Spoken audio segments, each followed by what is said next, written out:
water so I don't have to so I won't get thirsty and have to come back here and go and draw this water, because I am getting tired of drawing this water. Would you give me some?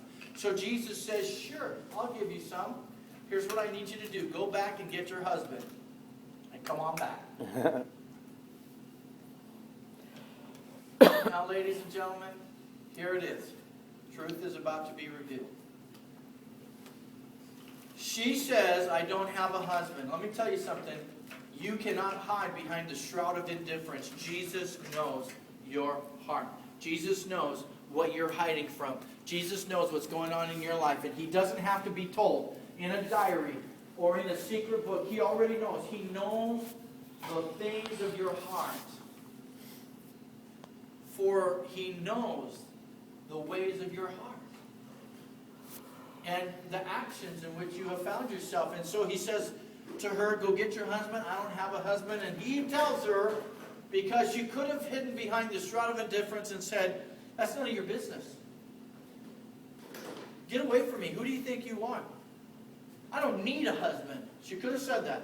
She said, I have no husband. And then he replied to her, you're right when you say you have no husband. The fact is, you've had 5 husbands. Dun, dun, dun, dun. Yeah, we don't believe in polygamy or any of those things, but if you have 5 husbands or 5 wives, it's kind of like you are living in polygamy or in multiple relationships, multiple spouses. You were right when you say you have no husband. The fact is you have 5 husbands. The man you're living with is not your husband. What you have said is exactly true. See, Jesus is looking for you and I to be true. Get honest with God. That's what I'm trying to tell you. We got to get honest with God. You know, sometimes people have been giving us all this touchy-feely. It's okay. You're going through stuff. No. The truth is you got to get honest with God. You don't want to hear that? Sometimes I don't want to hear that. We need to hear that. Get honest with God. You've had 5 husbands, woman, and the man you're living with is not your husband, which would make number 6.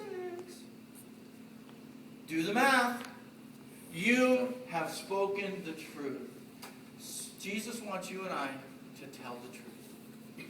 Let me tell you again. Jesus wants us to tell the truth. Listen, ladies and gentlemen. Jesus, look at me with your eyes. Jesus wants you to tell the truth. Live in truth. It is a character that is absolutely essential for your Christian journey. Tell the truth. Be honest.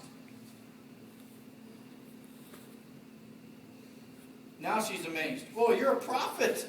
Yeah. Our ancestors worshipped on this mountain, but you Jews say that it's in Jerusalem. Hey, woman. Believe me. A time is coming and we will worship the Father neither on this mountain nor in Jerusalem. You Samaritans worship what you do not know. We worship what we do know, for salvation is from the Jews, yet a time is coming. Now, why would he say that? You Samaritans worship what you do not know. We worship what we do know, for salvation is from the Jews, because Jesus is about to tell her the answer for salvation is standing right before you. It comes through the lineage of the Jews, and the answer for salvation is standing before you. He says, yet a time is coming, and yet is now here, when the true worshipers will worship the Father in the Spirit and in what? Truth. Truth. Tell the truth. Be honest. Be of good character. For they are the kind of worshiper the Father seeks. God is Spirit, and His worshipers must worship in the Spirit and in truth. The woman said, I know that Messiah called Christ is coming. And when He comes, He will explain everything to us. I'm Him. What you're waiting for is with you right now. In verse 28, I want you to listen carefully. So verse 28, she left the water jars. The woman went back to the town and said to the people, come see a man who told me everything I ever did. Could this be the Messiah? They came out and made their way to the town.